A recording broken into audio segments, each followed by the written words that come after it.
Hold on, wait. I'm ready. The lovely, majestic red peacock in his natural habitat. Notice as he shies away from the wild peat. Look at the sheen of peat's coat, obtained from the drink of hops, the eating of wild weeds. His song and dance, prescribed every Tuesday and Thursday.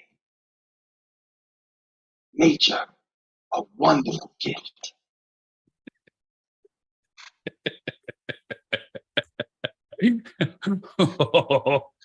Holy shit, John. Woo! That makes me so happy. Sorry, I was coming in hot, but folks, thanks for tuning in. We are the Two-Sided Pod. We're here every Thursday, streaming live on the YouTubes. We're also live Tuesdays, Thursdays, 8 p.m. Pacific, 11 p.m. Eastern. That's 4 a.m. Greenwich, Meanwich sandwich time. Wednesdays, Fridays, if you're across the pond on stereo streets. I know I said that wrong. I put the subject in front of the pronoun, the predicate in front of the modifier. All the things, John. It was all gone. Good to see you, bud. Hey, buddy. Folks, we are a live broadcast, a live podcast that is recorded live. I don't know if you can tell, but we also tend to do a little pre-gaming before we start going live. So it's not that I live this way. This is not who I normally am. I think you can all tell. I'm a pretty stand-up guy. Yeah, you're just contractually obligated. Right? When I do take a role, John, I'm a method actor. True. You go to the Method 1 clinic all the time. That's true.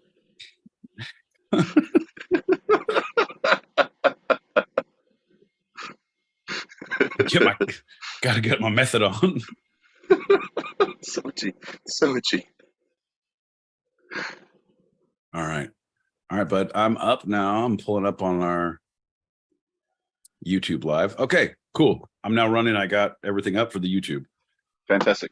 And for those not listening live, but want to check out our YouTube channel, our handle is at Two-Sided Pod, TWO Sided Pod, all one word.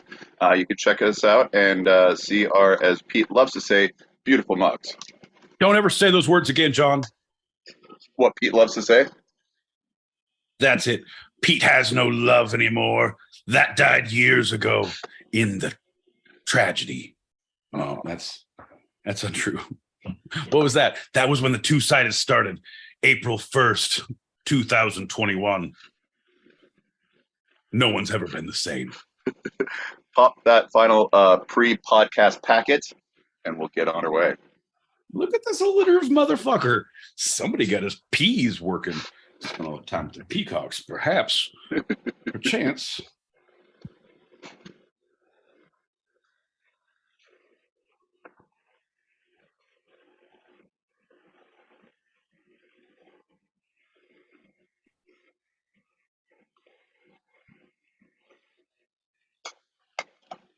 That's what I love about it, man. That's what I love about it so much, because it's the double entendre. It's the multiple entendre. What are you talking about? It's not dirty. It's just a seabird. Yeah. Thanks to everyone who's listening out there on the YouTubes tuning in live. We got Awesome Sauce Radio here. What's cracking? We got a few more people popping up. So thank you, everyone. If you're live on the stereo streets right now, you can click that link above your head, see what's cracking, and see what we got here. About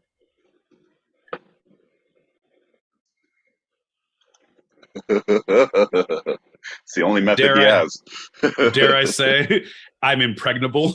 None shall get past my fortress. The rhythm helps us all. Hey, Dub, if you don't watch it, we're all going to cycle up. Cheers. Cheers. Bing, Cheers, bing, everybody bing. Watching and listening live. Cheers to you.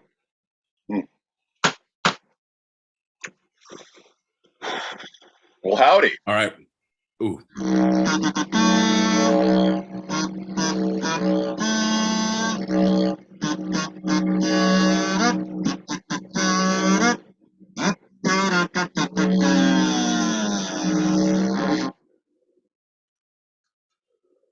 I'm John L. Peacock out in Brooklyn, New York.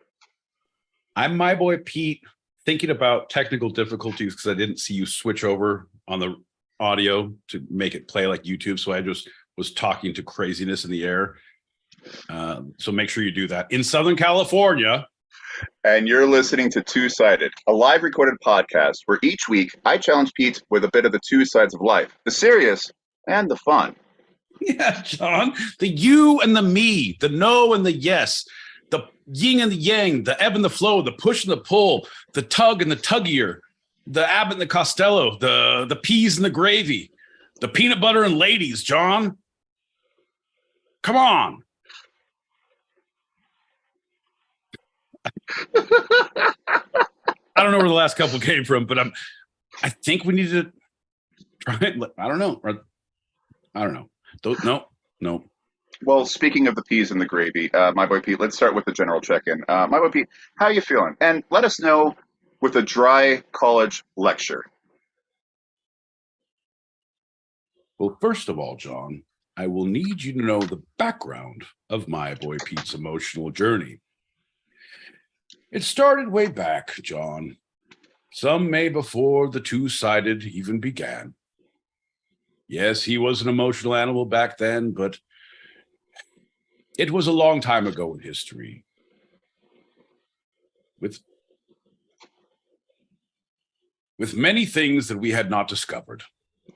But with science being as it is, and the times as they change, one may say our spectrum of emotion has become more available to us, and we understand on said graph where one might lie at any given point, day to day. There's many more gray areas, John. What I would like to say to you on this, your special graduation day, where you've learned all you can about the emotional journey of my boy Pete, I think we can sum it all up. The 4 years we've spent here, book learning for two on the air, Tuesdays, Thursdays, 8 p.m. Pacific, 11 Eastern. John, what I think we can all sum it up to is let's get pissed. Let's get pissed. Raise your glass. Lower your expectations. Class is over. I believe they said it best when Motley Crue said school's out for summer. No, shit. I believe it was Run DMC who said, I'm hot for your teacher. She's a substitute. She's only here every Wednesday, not Tuesdays, Thursdays. I believe, John, every little step I take, you will be there Tuesday and Thursday night because two sides together, yeah. So how am I feeling, John? I'm kind of revved up. I kind of grew long arms. I've been fucking yanking my own fucking talkie string. Okay, let's have a show. Yeah, so I'll shut the fuck up now and just answer your questions. How am I feeling? Good, John. Good. Squirrel. Great. You told us what you're going to tell us. You told us what you're telling us. And then you told us what you told us. As a good literary agent would do. Pop that packet. Let's jump right into it. Giddy up, baby.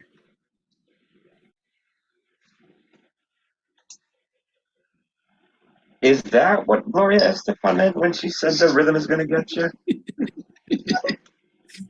Exactly. Doesn't work every time, Gloria. Doesn't work every time. Oh, that rhythm is going to take us right into our first lightning round. Get down. Come on. Yeah. Woo, what's up, my boy Pete? What's up, John L. Peacock? How y'all doing? Great, man. Were you coming from down the hall? That was wonderful. Oh, man, I'm sorry. I was working the basement. I have a big paint project go there. I said, oh, it really feeds my soul, and the fumes really feed my lungs. You're working with paint again? Well, I'm an artist, John. You can't. Well, would you look at Picasso and say, motherfucker, here's some crayons? No, John. I'm a peacock. You got to let me fly. I'm sorry if that's offensive to you, but that's how I feel as an artist. I don't know. I just can't. I can't. No, I know, but this is the whole thing. You said keep him on, so I feel like you need to deal with him. So I'm going to go ahead and step out and say, hey, lighting round guy. Yeah, what's happening? I think you need to go. John's uncomfortable. Oh, baby.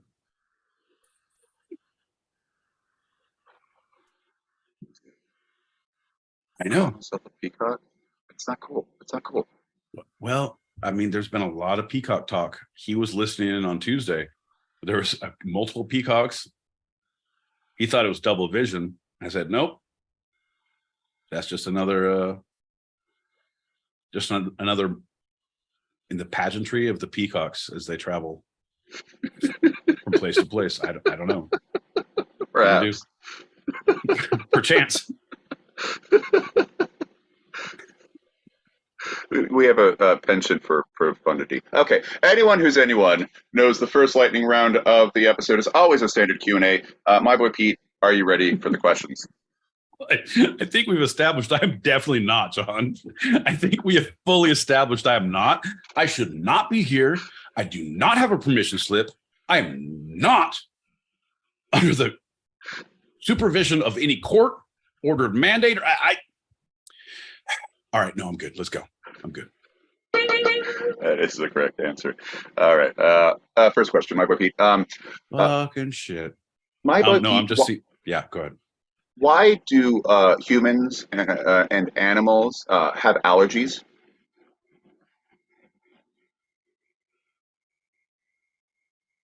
Say that one more time, because I was going to answer, but then I heard you keep talking. So say that one more time. Sure. My boy Pete, why do humans and animals have allergies? And animals. Humans some animals. and animals. Yeah, not all, but some. All right. First off, I think you are reading way too much into your animal's behavior, because fucking your animal's not depressed. Your animal's not allergic to something. It doesn't have a fucking grain allergy. Oh, it's a vegan. It does CrossFit too. Is this gluten-free?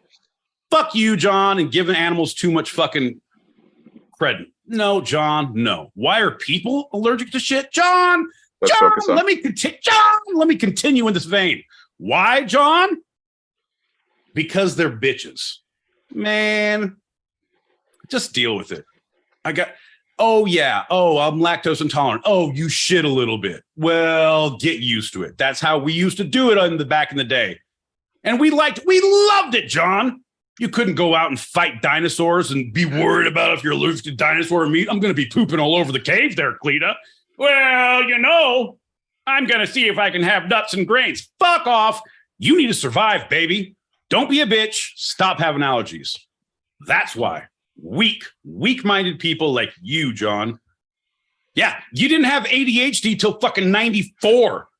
Because we didn't have that shit before then. What? We didn't have a gluten allergy before then because you just shit your pants. That was part of life. Jesus Christ, John. It's your kind of people that make my kind of people really fucking upset, bud. Well, that's follow-up question, my boy Pete. Why are some allergies deadly to some people? Okay, because that is a cruel joke by whatever god you think exists. I think it's hilarious. He loves peanuts so much, we're going to make him die from that shit.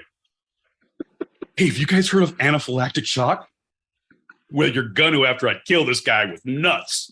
Fucking crazy town. Jesus Christ, bro.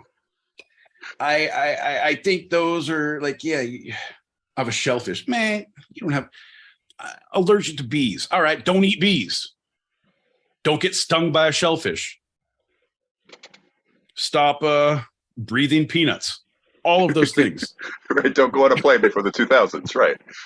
Bro, how pissed I was. I'll be honest, and I'm fine with it. Like, man, I don't care. But I've been on a plane where they said, hey, we're not serving peanuts because there's someone with a peanut allergy. So there's no peanuts on the plane. And hear people talk and joke like, yeah, it's all funny. And I'm with you. I'm 100%. Like, this is how mob mentality works. Let's find that nut allergy motherfucker. I got some peanut butter in my bag. Let's teach lessons. No, I think it's nope. I'm gonna stick with my guns because I don't know what the show's about. I'm gonna stick with funny and offensive until you ask me the questions again in the second round. John, I'm thinking it's because we have gotten too technologically smart for Darwinism to work how it should. I feel like we have. This is how the movie Final Destination is so believable, because we can all beat death if you have enough money and you have the technology to do so. No, motherfucker. If you're supposed to die with nuts, you're supposed to die with nuts. The world is full of nuts. Oh, you can't eat carbs? You're going to die. There's a Tyrannosaurus chasing you. You have to carb up, bro. Carbo load. I don't know. I'm just one man talking, but I think we're a gentle species who should be exterminated. Final answer. Well, you mentioned a couple of those, so let's focus in on one. Why are people allergic to bees? Why, Pete? John, let me tell you about the birds and the bees and the flowers and the trees and a thing called love. John, here's the deal. Because they're making something that is necessary for life.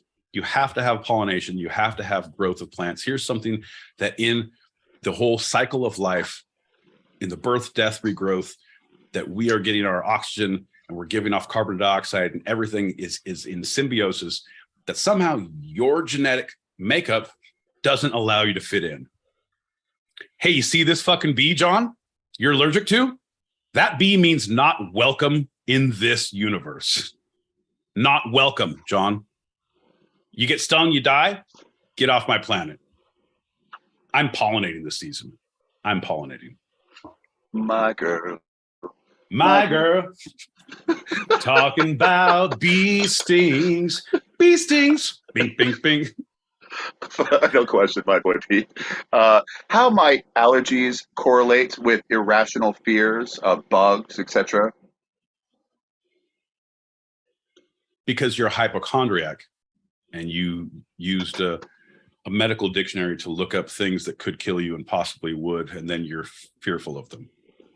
I'm also I have a fear of heights. I have a fear of depths.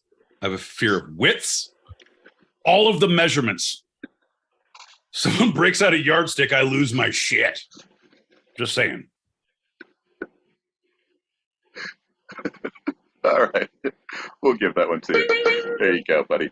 Let's pop these packets and get into our first segment. I did a lot of work. I did a lot of. Hey, if this was a stage play, like, motherfucker, this guy's working. He is just chewing the scenery, though. He is just like, and this, these other things over here. All right, I'm gonna rein it in, John. I'm gonna rein it in. That's the first of many lies I'm going to tell you tonight, John. Yeah.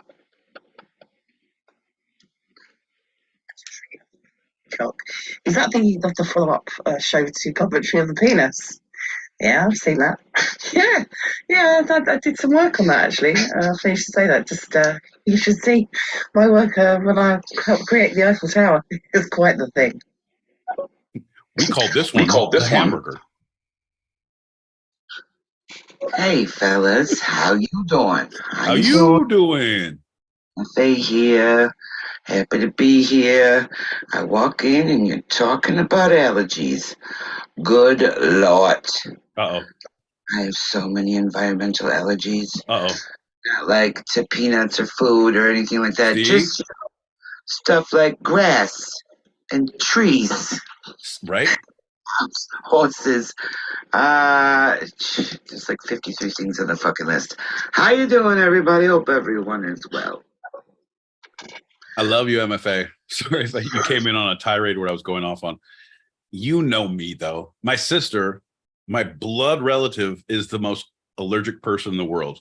Like, she Yeah, she was allergic to everything. We grew up in the country surrounded by cherry trees, grape vineyards, and almond trees. So something was always blooming and she was always swollen and dripping all the time.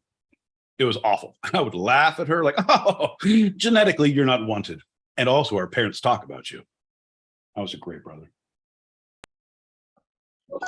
People are allergic to bees because they obviously got the idea off of with Macaulay Culkin and something ski. I don't know. Because the point is, anyway, spoiler, but even though it came out like 95 or something, you've seen it by now. So but the point is, anyway. Much like how I was saying about Sixth Sense, but seriously, this is like over like, what, 20, 30 years? How the fuck haven't you seen this film? Well, the point is, anyway, and that's why. End question. I love it. I love it so much because now he's so gun shy about being spoiler alerts for anything because he always talks about shows. And I always fuck him up. He's like, I know it's been 20 years ago, but I'm afraid that I'm going to overstep bounds. Yeah. You know what? John, I was going to say spoiler alert and I give a different spoiler alert for different movies, but all of them ends with, hey, guess what? They die in the end. Hey, guess what? They're dead. Hey, Saving Private My Girl. Hey, Six My Girl Private Ryan Sense. They die in the end. Spoiler alert. Spoiler alert. Dan Aykroyd is in My Girl. All right. Here's a quick cheers to you, my boy Pete. Cheers, my friend. Okay. Bink, bink, bink. Cheers. Cheers, brother. Love you. Because we are actually going to talk about the Honeybee. Oh, are we talking about the Grift Gang? We're doing the honey pot? All right, here's the deal, John. We're going to case the joint, see? And we're going to send in Seabird and Julie Prunes to work the interior, see? Once they hook them, they'll bring them outside, see? Honey pot them all the way. Oh, wait. I got a wig and a dress. It's going to be them? Oh, okay. Oh, God damn it. John L. Peacock, we're not doing the Bugs Bunny routine again. We did one Acme routine, and he can't stop dressing up like a lady bunny. Crazy town. Yeah, we're going to talk about the Honeybee. Also, so the Honeybee, while one word, is also spelled as the Honeybee, using two words. Little known fact that I found out during my research. Oh, Wait, hold on. You were just impressed that Honeybee is two words? And also one word. Oh, so you're now impressed by the English language. I just want to make sure that we're getting our checks and balances correct moving in. Yeah. It's like therefore and therefore. Right. Log in or log into and log into. Yeah, log in. To or log into. We're not going to get far. Okay. So honeybee can refer to any of a group of insects in the family Apidae. Let's see, it's Greek, so Apidae. Yeah. That is in a broad sense includes all bees that make honey. A bidet, isn't that what you wash your ass with when you really made it somewhere? Apidae. Yeah, actually it is. Oh, yeah. Apidae. Apidae. Okay. Apidae. In a stricter sense, honeybee applies to any one of 7 members of the genus Apis, and usually only the single species, which is the Apis mellifera. I'm done with all that. The domestic honeybee. Thank God. Yeah. Wanted to get that out of the way real quick. So it's the domestic honeybee, the main one that we refer to when we say honeybee. This species is also called the European honeybee or the Western honeybee, and is the focus of today's segment. So, wait, our focus is now the Western honeybee? Well, the domestic honeybee, also known as the Western honeybee or the European honeybee. Now we're being regionalist with our bee selections, John. I don't feel like this is the time or the climate to be regionalist, John. Sounds like we want to keep those bees out and these bees in. How about we talk about all bees? Every bee has a name. Let's talk about the bee names. Don't be that way. I should not have done that. Okay, and honeybees are social insects and live together in nests or hives. The honeybee is remarkable for the dancing movements it performs in the hive to communicate information to its fellow bees about the location, distance, size, and quality of a particular food source in the surrounding area. I'm thinking a lot that if people are watching the YouTube, they understand how I've been communicating to you through dance movements. Like, John, there's a fucking great cocktail in here, pretty big. Like all silently, like you need to keep vamping so I can drink this cocktail. All right. It's very honeybee oriented. I didn't realize there was such a crossover. That's cool. That's good to know. Yeah. That's why they love EDM. Have you seen an actual like video of a honeybee dance? Well, you got to pay extra for that. There's no honeybee dances in the champagne room, folks. I don't care what the dancers tell you. There's no honeybees in the champagne room. They're all workers anyway. So within the hive, there are 3 different types of honeybees, each with specific duties within the bee colony. The workers, funny enough, are the smallest of the bee castes, but are by far the most numerous. The workers are all female and normally incapable of reproduction. I'm gonna let you finish because I'm gonna get myself in trouble if I start making jokes this soon. Keep going, bud. Yeah, Save me from myself. They're unable to mate, but in hopelessly queenless colonies, workers may begin to lay unfertilized eggs, which develop into drones. Okay, so now we have workers and we have drones. Is that what I'm hearing? Yeah, I'll get to the drones in a little. I'm not done with the workers. They're the main ones, Okay. so I got more. Well, you shouldn't have said drones this early because now I want to know about the drones. It's like a horse and a mule get it on, you get a donkey, or a donkey and a penguin. I don't know. I don't know the whole chemistry of it, John, but one equals the other. It's like playing Final Fantasy VII when you're trying to get the birds to race, get them to make the eggs hatch. It's a whole thing, John. Look it up. It's a fact. That's a fact. Man gave birth to baby. That's a fact. So the workers are the essential part. They do all the necessary tasks in the colony. Secrete the wax used in the hive, form it into the honeycombs, forage for all the nectar and pollen brought to the hive, and transform the nectar into honey. I don't know why I feel this way, but you're going to make a correlation of this is like how we live our daily lives, like the wax we produce and we drudge and we don't get any appreciation. There's many of us, but we can't rise up because we can't get together, John. Is that what you're going to say? God damn it, John. Okay. All right. Workers. They defend the hive. They do everything. They even create something called royal jelly to feed to the queen and young larvae. This is necessary for any kind of beehive to continue in any sort of way.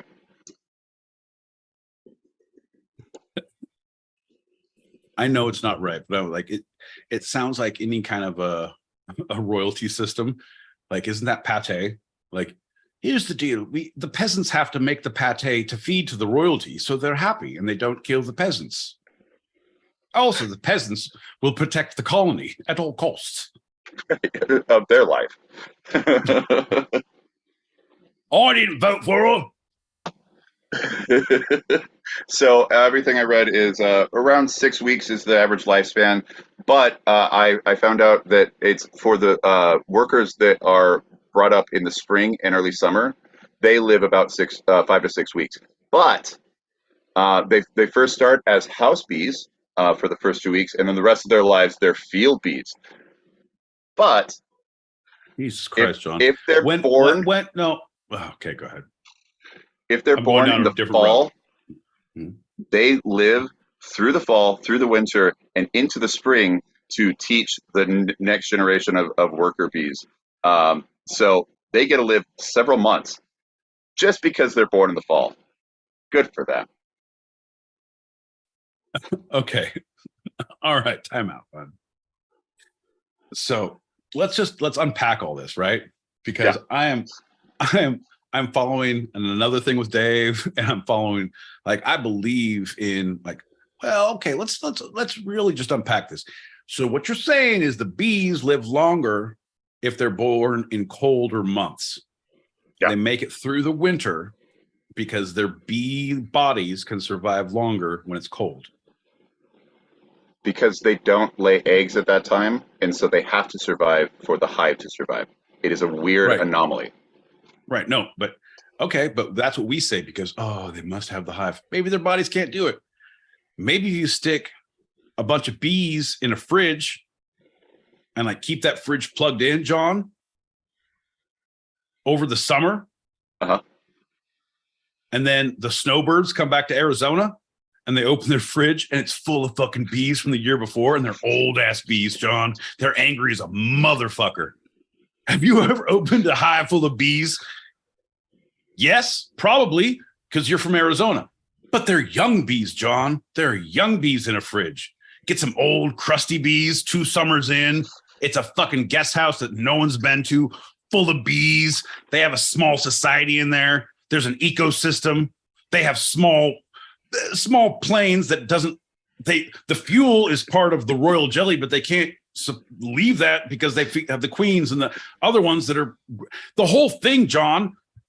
Even though they're not laying eggs, they make the jelly, and they, in their little bee minds, they need to stockpile it for the queen who they're keeping alive. And she's getting wise, John. She's getting so wise. John, you open that fridge? Oh, game over, man. That shit, you've just opened up the world. They'll already know their little spaceships will have little extendable arms that can close the fridge because they've already realized, oh, we got to keep it cold, keep the queen safe, got to lay the eggs, do the thing. Let's get to it. We could take over a house.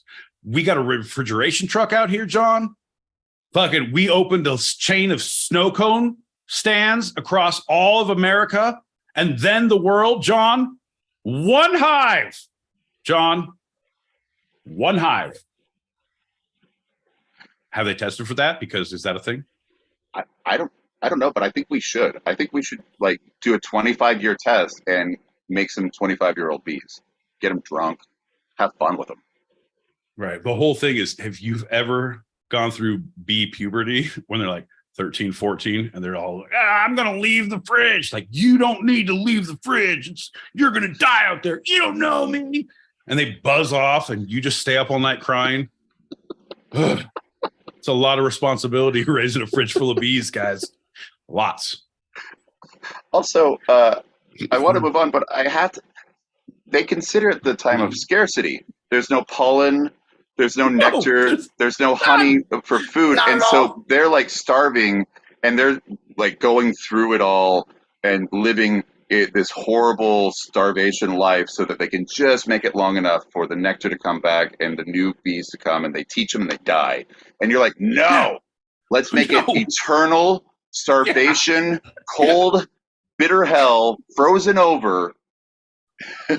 And make them live so much longer for it. I now am going to give you the correlation to our lives. Yeah, welcome to the fucking world, motherfucker. Science is keeping us alive forever, even if we have allergies. Welcome to eternal hell. I made it to 108 and I can skydive. Oh, no, I don't want to live this long. You're gonna, because your goddamn kids won't pull the plug. There's a home that'll fucking pump your heart, fucking run your liver, fucking, oh no, I don't want to go there. Turns out they don't listen because they have special fucking ears now. It's fucking called parent ears, where you just fucking stop listening to kids and parents. Like, do you want the fucking parent edition? Well, I would have gotten for the kids, but I'll pay the extra if you can tune out anyone over 65. Oh no, are you rich? My kids are bad. Yeah, John, that's what I'm saying, bud. Yeah.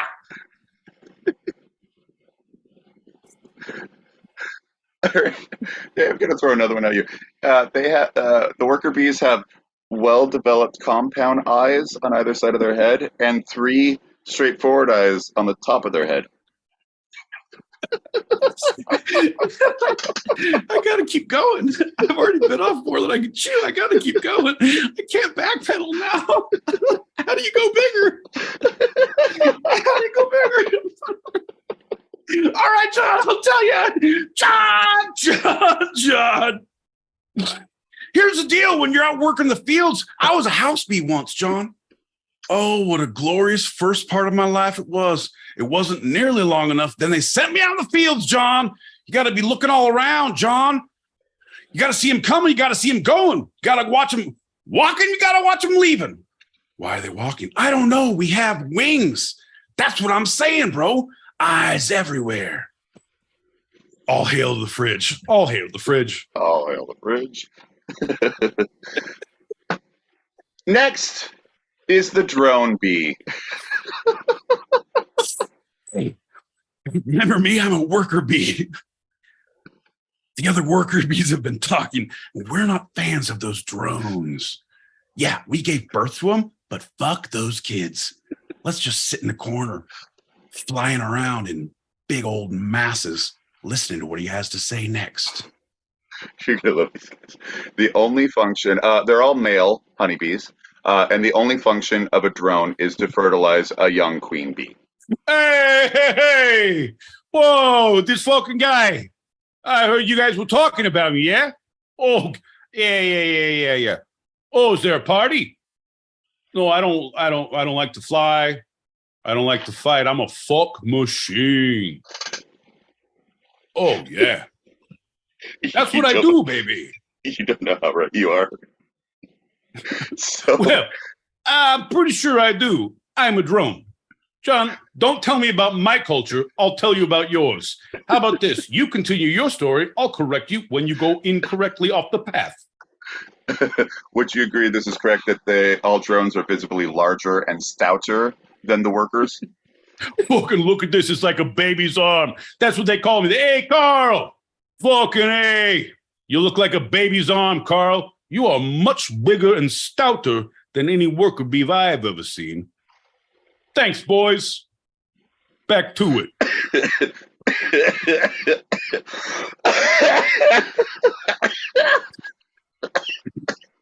Whoever thought we would learn so much from bees, John? It's crazy. Drones do not tend the brood, do not produce wax, or collect pollen or nectar.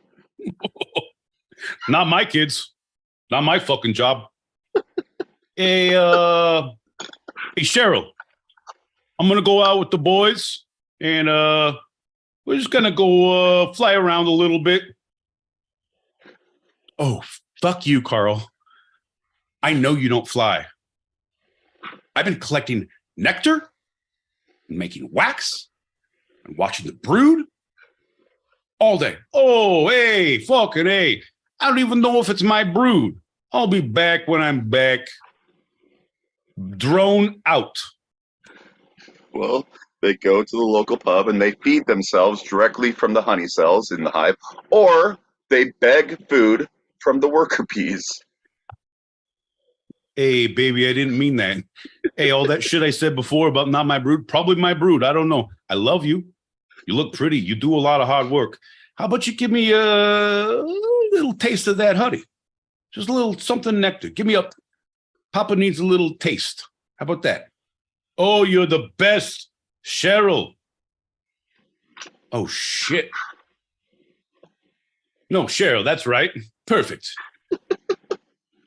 Thank you. I'll see you later. Sheila, you got any of that sweet, sweet goodness for me, baby? Their day is typically divided between periods of eating and resting and patrolling mating sites known as drone congregation areas. Johnny boy, Johnny be good. Hey, next time someone says, what kind of bee do you want to be? I say, hey, I want to be a drone bee. Oh, that fucking. So it gets a little sad here. Drone production will cease in the late summer as the quantity of available food declines. And before winter, the drones are usually driven out of the hive by workers who guard against their return.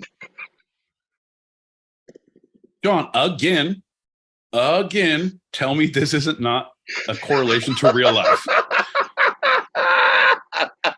This is a bunch of frat boys, bunch of fucking fuck boys who do nothing chicks are pulling the weight and like, oh, I'll support you for a little bit. Then the winter comes, everybody has to tighten their belts and like, oh shit, this is real now. I'm in real life. No, all the sisterhood sticks together, expels any bad vibes. Like, oh, we should have learned.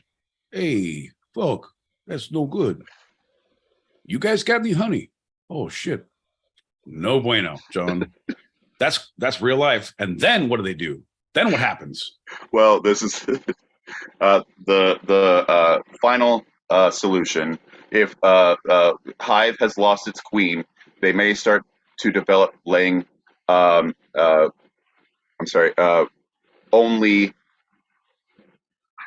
drones. They start laying workers who can only produce drones. That makes the colony effectively doomed because there's no more possibility of reproduction. And they do this. You didn't say before, because your first reference that the workers gave birth and they would birth drones. You didn't say they would have babies that could be drones or could be workers. You didn't say workers. So the worker bees normally produce both. It's a give or take. I don't know. I don't want to know the sex of it, John. Okay. I want to know if it's going to be a healthy bee. Hey, if it's going to be a healthy bee.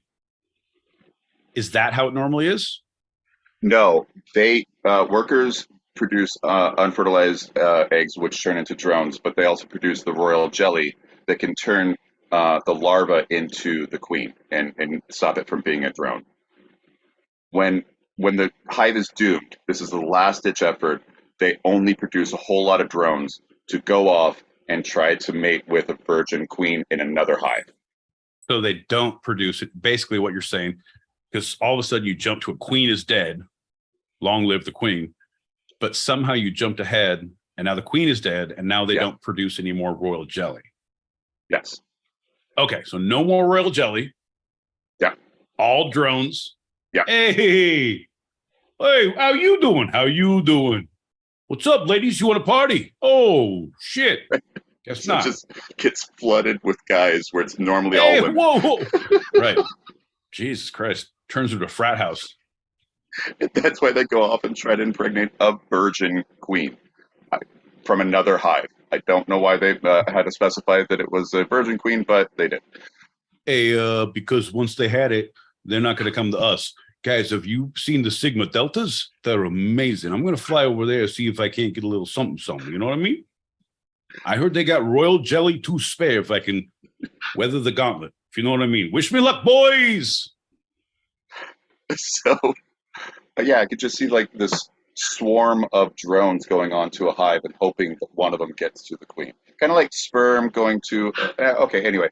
Finally, no, John. Like literally, again, the correlation, kind of like one chick or two chicks or any kind of woman who goes into a rave and walks in the front door with all the weirdos in the back, like 100 of them, like they will just flock over. What's up? Hey, girl, how's it going? Hey, can I buy you a drink? What's up? What's up? You want a massage? First party? Yeah.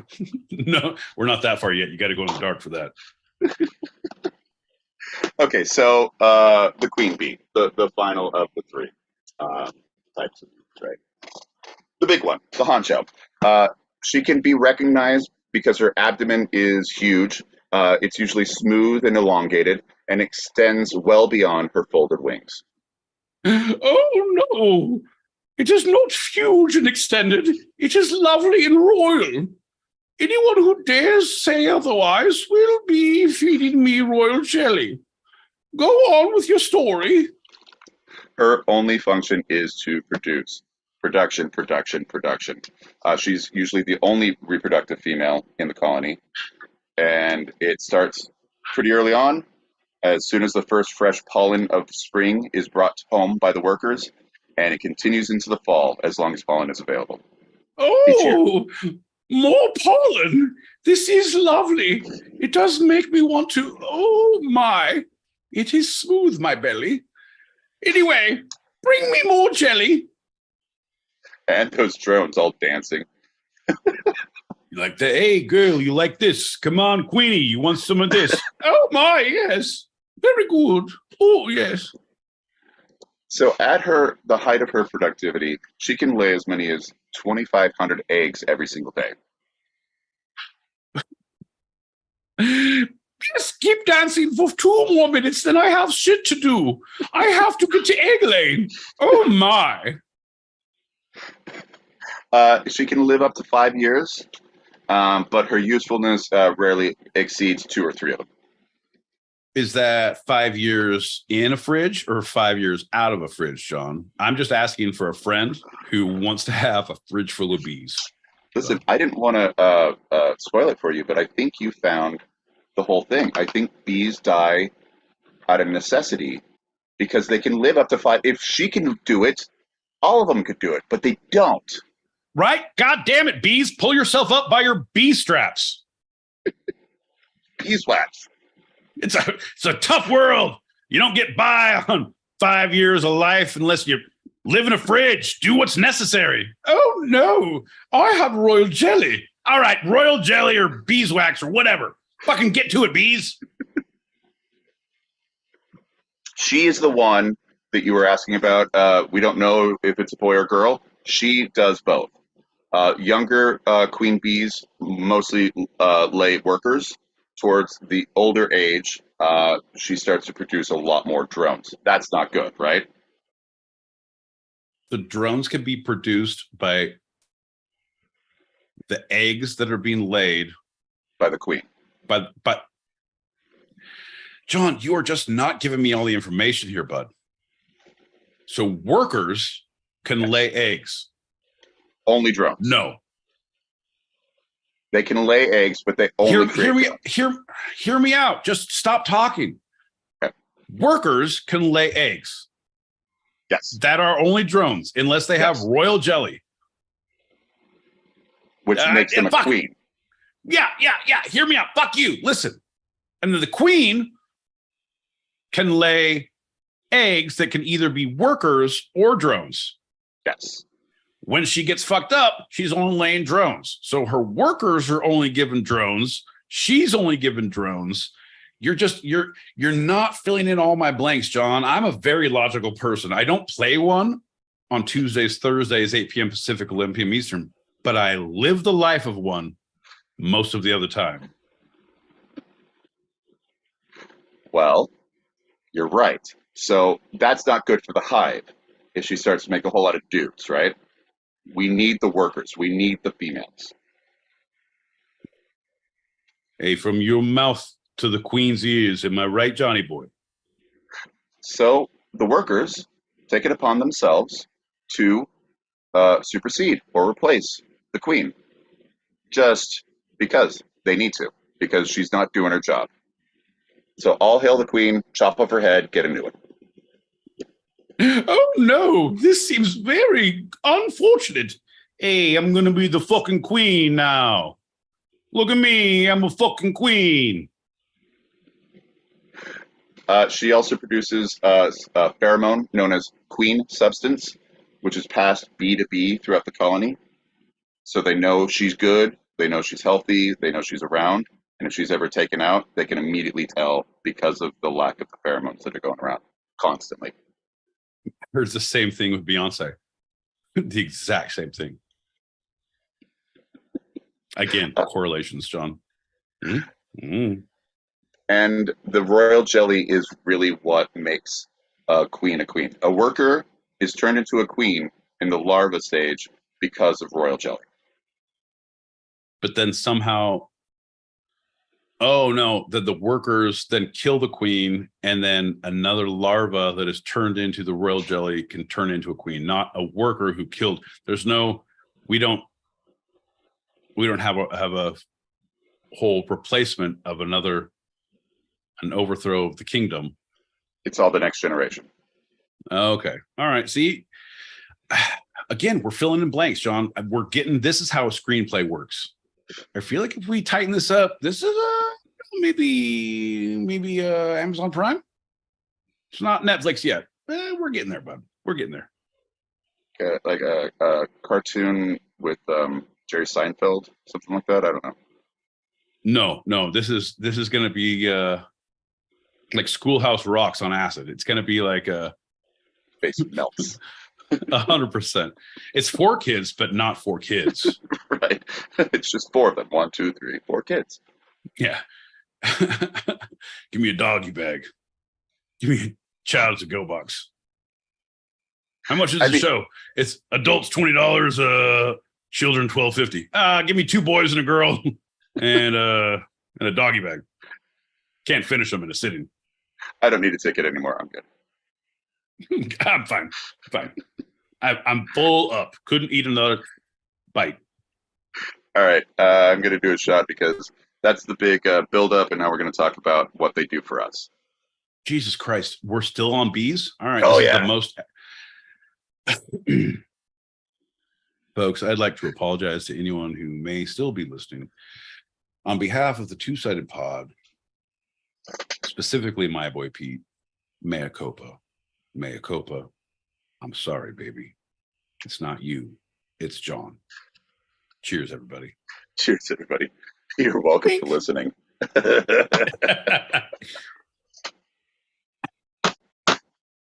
I thought I was going to plow through that, but you had so much fun. All right. Well, you call that fun? John, here's the deal, bud. Apparently, we need to work on your definitions of things. Fun is what we have in the second segment. This is the serious. I'm all business right now, and business is good. Well, let's get to business because the honeybees are not native to North America, contrary to popular belief. They were originally imported from Europe in the 17th century, 1600s, and now they help pollinate many U.S. crops like fruits and nuts. In a single year, one honeybee colony can gather about 40 pounds of pollen and 265 pounds of nectar. They increase our crop's value every year by more than $15 billion. Okay. All right. I'll allow it. After a large-scale, unexplained loss of managed U.S. honeybee colonies during the winter of 2006-2007, this is what started a major scare that the honeybee might be going extinct. This was the first one. And this was 2006, 2007. Yeah, that winter. It was right after that I heard there's a great story on This American Life with Ira Glass about honeybees. And it was just after that winter where the people who had hives that were thriving and doing well fucking were paid like goddamn exorbitant amounts to travel from like Texas to here or from like Wyoming to here, like somewhere where there was better temperatures. Yeah, that their hives were allowed to survive because there was something about a cold snap or something that happened or a drought, some shit. But they went from Central America and they drive out, but there was so many fucking multiple instances of people who would have their trucks and their whole flatbeds full of hives as they stop somewhere, get their beds cut and all the hives stolen. And they take it because it was such a hot commodity at that point. Like it's fucking, it's like printing out money. Yeah. If you have that, people would pay anything. It's worth more than gold at that point. I'm all about it, man. Yeah. It's like having a stud racehorse or a co-host who's a peacock. You can take him anywhere, bud. Can you imagine if Mad Max was all about honey instead of water or gas? Or fresh water. Yeah, here's the deal. Gas, water. Yeah, I can because they've done it with every other thing. Yeah. Oh, this is love. Turns out if you want a free hug, you got to fight to the death with chainsaws, and then you get a hug from the most cuddly person in the world. Love is the most important thing. Love makes the world go round, and we will kill everyone in the Thunderdome for love. So they wanted to look at, because it was cold climates, warm climates, it was all across the U.S., right? It wasn't just that cold snap. But that they thought was a part of it, but they weren't sure. So they investigated what is, the term is called colony collapse disorder, or CCD, colony collapse disorder. Suddenly, the colony just goes haywire. And this happened en masse. Over 60% of all colonies that were managed in the US just collapsed. They looked into insecticide, pesticides, the weather, all these different things, and they couldn't determine that any one of these things was causing it because they found these pesticides in healthy colonies as well as collapsed colonies, et cetera, et cetera. And was it that they finally found it was because of aliens or ghosts? I would believe ghosts or aliens. What if aliens were working with ghosts? What if ghosts are aliens? Oh, no. These are aliens. You know, dogs and ghosts can smell fear. You know, the human brain weighs 6 pounds. Bees and aliens know where you live and they see where you sleep. And so help me, your mother will cry when they see what they've done to you.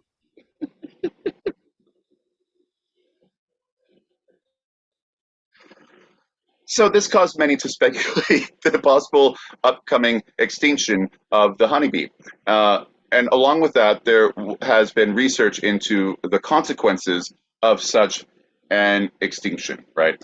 Such a bee apocalypse, if you will. No, I just can't take it anymore. I feel like the first part of every Thursday with you is like doom scrolling with my mom. Every time I see her, like, oh, did you hear so-and-so died? Did you hear we're almost at nuclear war? Did you hear that the bees are one step away from killing the human race? Yeah. Have you heard of nuclear winter? Oh, I hope you have your muff. Mom, I don't have a muff. Fuck, John. Jesus Christ, tell me the bees are going to be okay. Fuck you, John. I just can't take it emotionally anymore. I just need things to be okay. And if you're going to fuck me up and say the bees are going to be almost gone, and when they do, we're going to get the fucking grasshoppers gone, there's going to be no more fruit because the grasshoppers won't go, and now we can't eat those. Like, nothing's going to be. Fuck. All right. This is when Mad Max Beyond Love Dome comes into play. Folks, if you like what you heard, if you can't believe what you've seen, I think you're going to be feeling amiss if you don't buy in on this idea. Folks, thank you for having us at this meeting at Hulu. John, I'm just working like through this whole set. I think we can sell this. This is Mad Max Beyond Love Dome.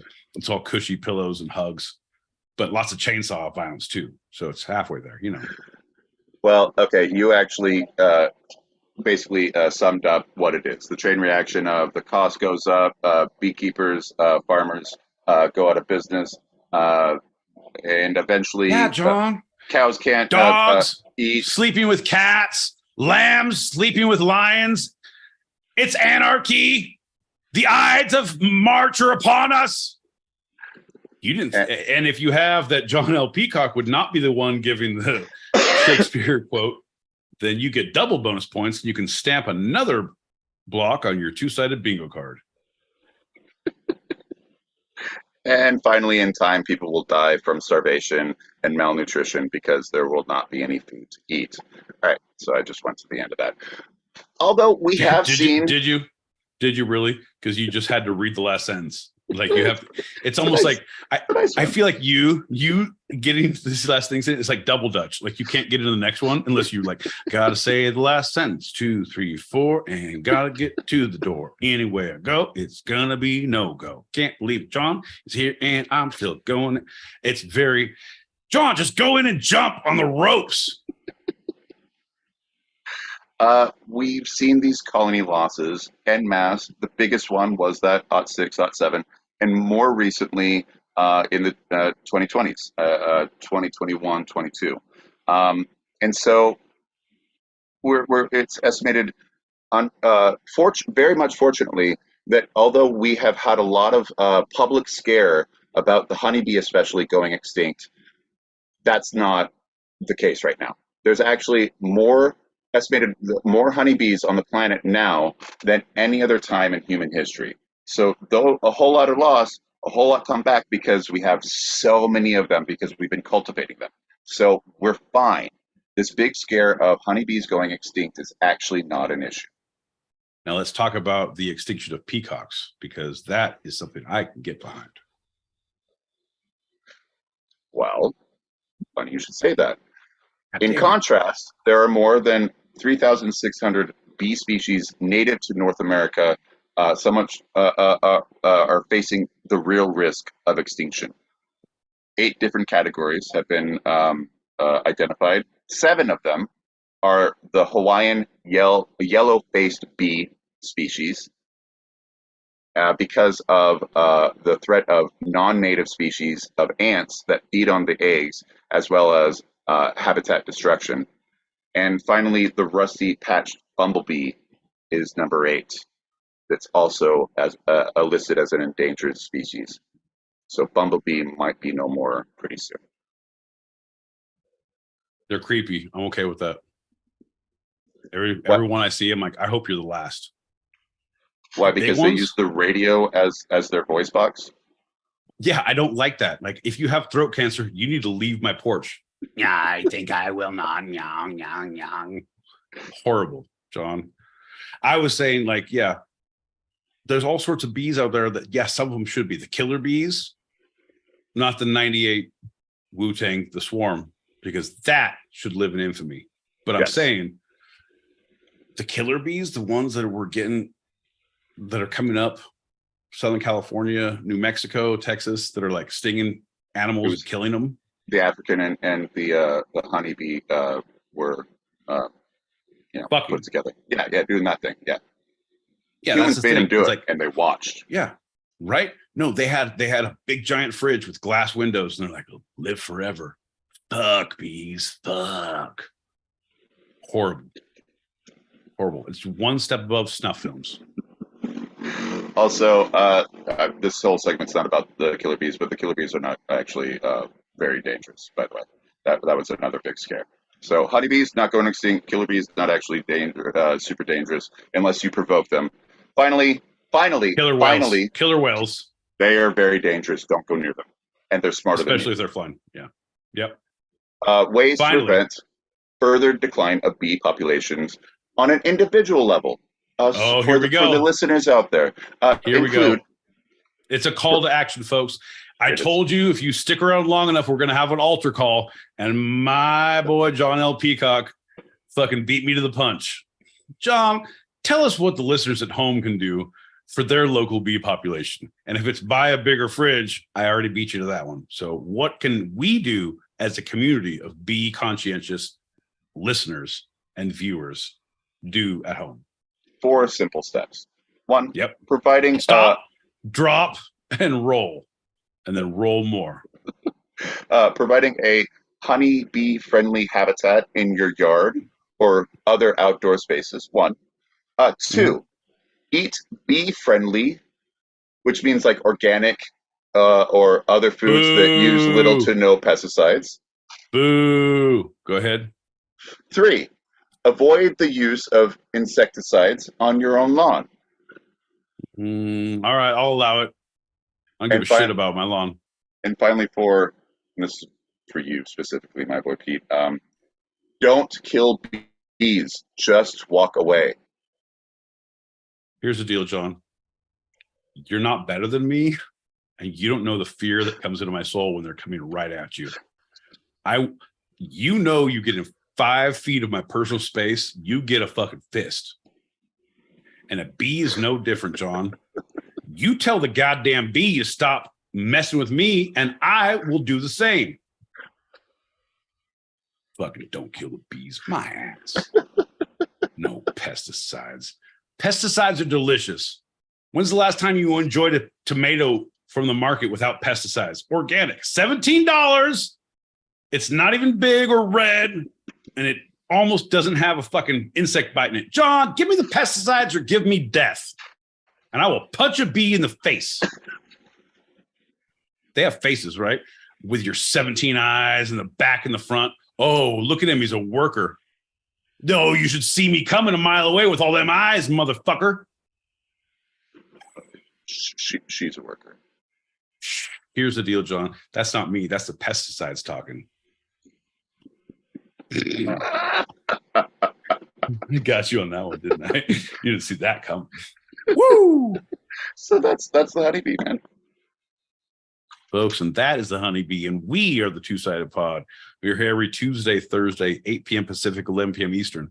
We go live on the YouTubes every Thursday, 8 p.m. Pacific, 11 p.m. Eastern. And if you're tuning in now, may God have mercy on your soul. But if you're not tuning in now and you have been told by a friend, a coworker, a parole officer, then you know that we're also on Spotify, Amazon Music, Apple Pod, Apple Music, apples to oranges, oranges to apples, birds and the bees, the honeys in the trees. Hey, honey. Hey, girl. How you doing in the trees? We're on Patreon. We're on Instagram. We're on all the places you possibly could ever log in. And our handle is at Two-Sided Pod, all lowercase, all one word. Feel free to hit us up, suggest topic, because John is running on fumes, as you can see. And my liver cannot handle the pre-gaming that I have to do to goddamn make it through this show. Open your heart, open your checkbook, open your mind. We are the Two-Sided Pod. Our email is at twosidedpod@gmail.com. That's TWO-sidedpod@gmail.com for all your thoughts, complaints, warm, fuzzy feelings. Reach out and touch a peacock. You're welcome for listening. Hey, funny thing, on the plane home yesterday, there was someone in front of me who was rather drunk, and through happenstance, she found out my last name was Peacock, and she's like, I always wanted to say my name is Ginger Peacock. That's my first name, Ginger. No one would believe me if my name was Ginger Peacock. I've always wanted to say that. If I see you in New York, I'm going to tell people my name is Ginger Peacock. You just follow me. Like, oh, okay. Okay. Two things on this. So one, I like to point out that John, this drunk chick in front of John, by happenstance, learned his last name was Peacock and that he's from New York. By happenstance, right? Baby, I don't know. Dummy. We all know why. You're welcome. Drunk girl named Ginger in front of you? Yeah, you're going to talk to her on a fucking 4-hour flight. Number two, they fucked in the bathroom. Totally fucked in the bathroom. Allegedly, it doesn't count. Allegedly, if you're over 10,000 feet, it's fine. You can't get pregnant. It's a fucking rule. There's no STDs once you get above 5,000. Look it up. That's a fact. Man gave birth to baby in a fucking porta-john. That's a fact. Let's move on. We got a whole lot of packets. Choose the ones you're going to pop before this show. It's usually the last ones. All right, I'm going to go through. Yeah, we had a few. All right. But all right. That's a good one. You said duty. I'm going to keep that one live because I'm going to go back to that. I'm going to refer to that as a fucking through line. Why won't anybody think of duties? All right, I'm going to now erase everything he's ever said. What's a bee's favorite mode of transport? A Honeybee. I'm funny. All right, he's back in the will. You're back in. We're saving everything. The final solution? Really? Right? Holocaust joke? Right? Awesome. Right? John, I was going to say something, but Jesus Christ. As the final solution, they start fucking eating their own and fucking honeybeeing out. Jesus. Do you guys think there's one bee out there somewhere that's risked it all to taste that royal jelly? You know, the forbidden jelly. What do you think his name is? It seems like something a Steve would do. A solid Steve testing the royal jelly. It's the eye or the drone. It's the thrill of one bite. Taste that royal jelly running through you. Yeah, yeah. Hey, fucking Steve, go get him, bud.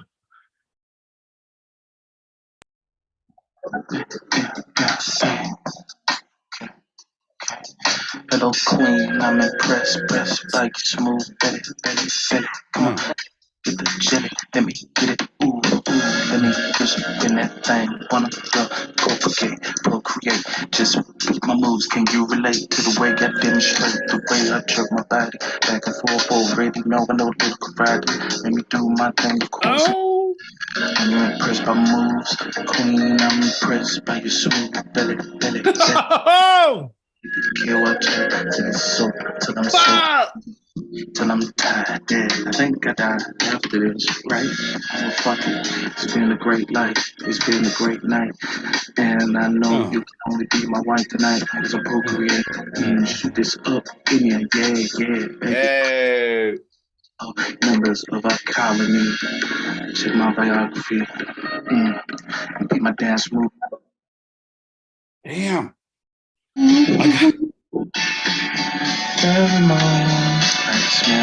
Hold on, I got to talk about that last one first. Holy shit! Oh, I can sleep. Not only are we all learning about bee culture and shit, but fuck, you're throwing bars on it too. Fire, my man. It's so good to see you, brother. It's so good to see you.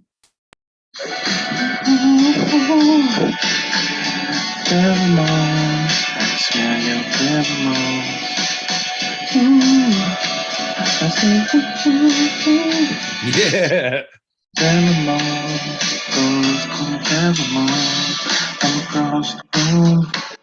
I've been watching you. We met eye to eye, and I can't deny the light. Can't see you there. I smell the pheromones go floating in the air. Like pepper the view. And tell me what you wanna do. Wanna get down with me and my crew.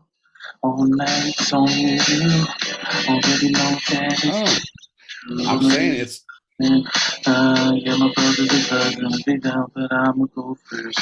First round is on me. Hey, please. Tell me, queen, be down for me, 'cause I like your pheromone. The hook, pheromone. That's baby making music there. That's fucking drone making music. That's fucking worker making music. God damn. That's colony making music right there. Hell yeah. All right, we keep. I got to keep going. As you guys well know, it's Greenwich Mean Witch sandwich time over here. So, yeah, at like 5:10, I'm not drinking alcohol. I'm technically having shots of milk, and I've got some cookies. I am a badass. Oh no, someone has a sour stomach. Shots of milk works for the heartburn. You said DD. I don't know why they call them killer bees because I don't think they've killed quite enough people. I think there is a shit ton more people that could afford to be killed by killer bees. That's all I gotta say about that. Right? Can you put in a wish list? Dear killer bees, if you could see it in your bee buzzy hearts, bazinga. I busted out laughing and spit water everywhere when you said you were gonna punch a bee in the face. Oh, fellas, I got a long ass motherfucking day tomorrow. I'll be listening to you as I drift off to sleep. Hell yeah. Good night, everybody. Love you guys. Love yous. Love yous, MFA. But everyone, if you don't know MFA, give her a follow, give her a like right now. She's also on YouTube. She has her own channel. She's a fucking amazing gamer, hilarious person, great spirit, and has fucking connected me with people who are fucking amazing fucking people too. So highly recommend. Who the fuck just finds out your last name is Peacock on some random right here? You know, like John. Per chance. Stood up and I speak for the peacocks. Oh, Ginger. Right. It was a drunk chick named Ginger in front of him. Milady, perhaps you dropped your panties. Oh, sorry, that's just the peacock in me. Oh, my plumage? Don't worry, I'm just coming from Idaho, where all the peacocks gathered. Murder of peacocks. A festive plumage. An array. Fuck you, John. I know it's something else. A pod. A clutch. I'll get it. Hey guys, I don't think you're struggling or anything. I think it's going rather well, right? You got to eat to it. So good. But guess what just happened? I let a deaf Dalmatian out of her kennel to go potty, and she met me at the outside door. Oh. Kind of looked at me like I was, not her friend. Barked at me, and ran all the way through the facility. Meanwhile, I can't call her because she's deaf. Yeah, I ended up getting her in her kennel. Sheesh. And I got, how many more to go? Like 12? Don't leave. Just don't leave. Just keep it going. Oh no. It's unfortunate. You're so new to this. This was a high point for us. We're doing really good. Wow. This is super, super embarrassing. We are definitely hitting our stride. That's so dumb. No, we now have a fun segment to go through, and then the green room. Girl, it's only 9:30. You're stuck with us till at least 11:30, 11:45. I don't know. Welcome to the party. It's like taking two fucking feral dog. I don't know. One of these days you'll get us back in the kennel. Hey, what's up, guys? Yeah, the first one was good. The second one, you can really tell I'm drunk. So see you, bros. And hell yeah, sleeps. Yeah, man, learned a lot about fucking bees tonight. Right? Started with that boy Peacock and that boy, my boy John, of course. Let's go.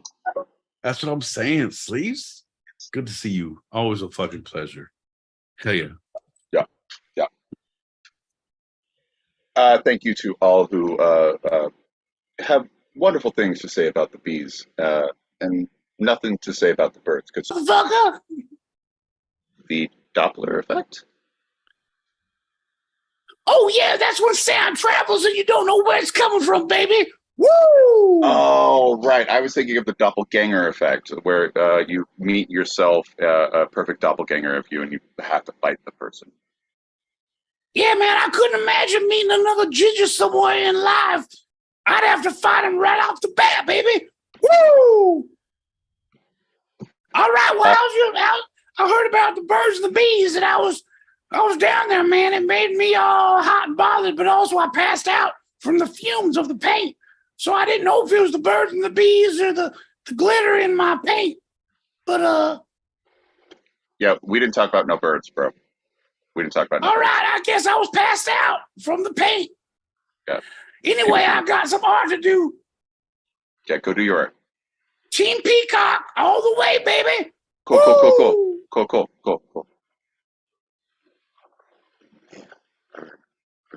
I know. No, I know you did. Here's the deal. I feel like you and him need to talk at least once a week previous to this show, just to get your fucking interaction down. Because right now it seems very specific. Like, oh, this is very aggressive for everyone involved. No one should feel this way. Most of which the audience. He was doing so well for a while. I thought he left the. You know what? Paint fumes behind. Turns out, when you don't know what to do, you go back on old tricks. Don't I know it? All right. Ginger was your name? I'm sorry. I'll see you in New York. Where's that female voice? Oh, anyway. This lightning round segment is one of your favorites and mine, and my boy Pete's as well. That's right. It's the editorial dick. The editorial dick, where I give my boy Pete a headline and only a headline to one of today's articles, and my boy Pete editorializes. No facts, only opinions. John, I'm gonna address the elephant in the room and say, how is it any different than what we do on Tuesdays, Thursdays, 8 p.m. Pacific, 11 p.m. Eastern?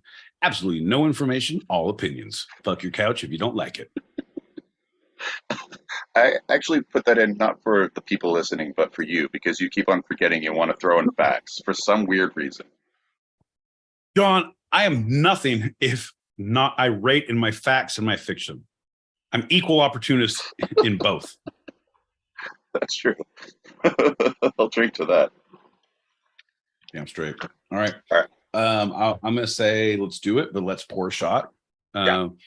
It's up to, I'm gonna say dealer's choice if we should do one now or after, but I'm gonna pour one because I'm tired of not having one. So you get that poured, and I'm gonna do the first one, and we'll go from there. We might have to shoot halfway through. Let's do first headline. My boy Pete, are you ready? I will go on at no limit at all and say yes, I am, and you are not. If you're unsure if we should drink now or after, you're like, well, try one and see what the waters look like. No, motherfucker, this ain't running for political office. I'm ready. You're not. Let's go. You're right. There is no such thing as a halfway criminal. Damn straight. Cheers, buddy. Cheers, bud. Bink, bink, bink. The cow.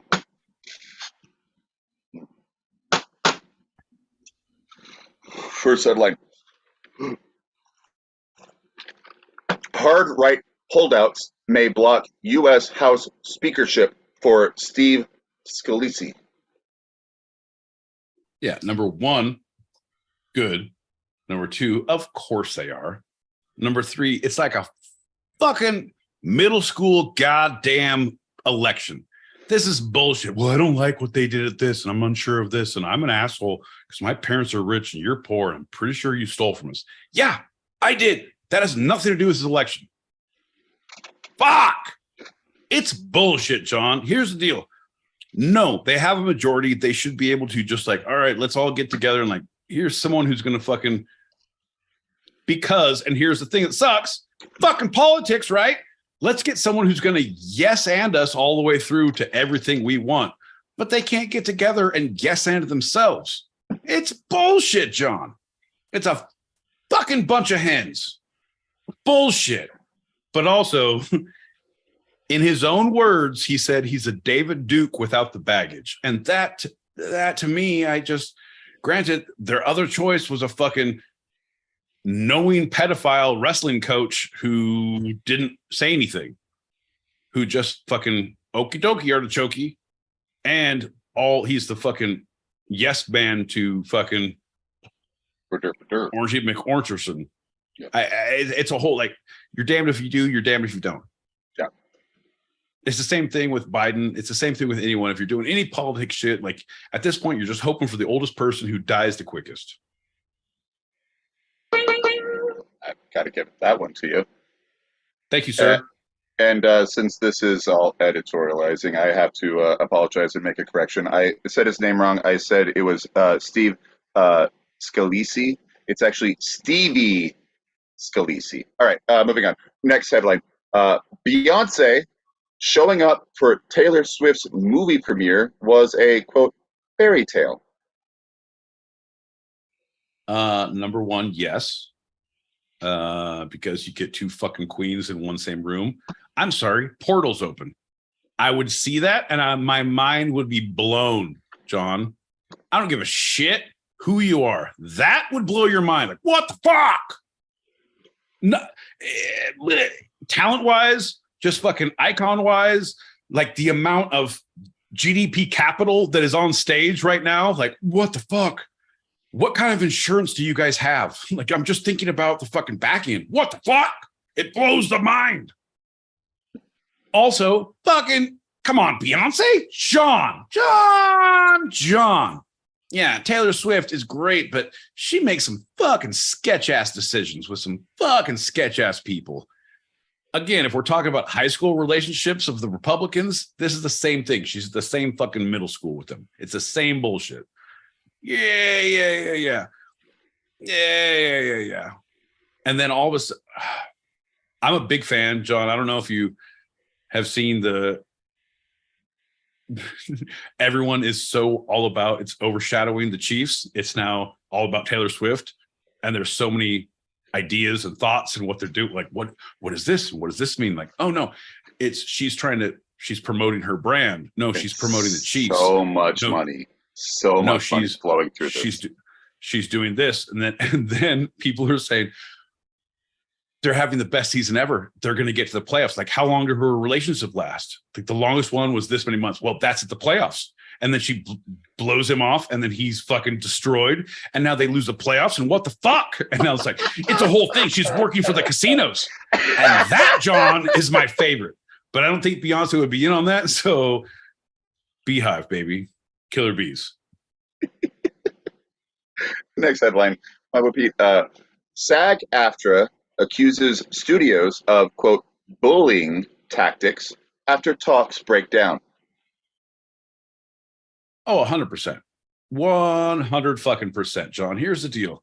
If you've ever been with a production company, if you've ever been, and I'm not saying you, I know you have, but I'm saying generally the people, if you've ever worked for an artistic group where there's an artistic director, there's a foundation above that person, there's an entity above, or even not, there is a director and this person has received the funding from the grant they wrote, or they are the ones who have the backings of the financiers who are paying. So they are the end all be all. If there's an end all be all artistically, they will fuck you every goddamn step of the way if they can. It is very, you try to have the best working relationship and everything is great. If it's good, if the money's flowing, everything's great. If it's not, heads will roll and it will not be theirs. So the bullying tactics, 100%. You might as well roll a fucking couch in there and say, spread your goddamn legs. We're getting this done. And also you're getting a walk-on role. Fuck that. But also I do it if we're paying scale. You'd scab right away, wouldn't you? 100%, John. Casting couch. Where? Sign me up. I brought my own. It's very comfortable. It supports the lumbar, the lower lumbar. Very nice. You're in the flow, so I'm gonna pull the alternate one that I was thinking maybe not. Are you ready for this one, my boy Pete? Nope. Yep. His true crime podcast stood up for victims. Now he's accused of abuse.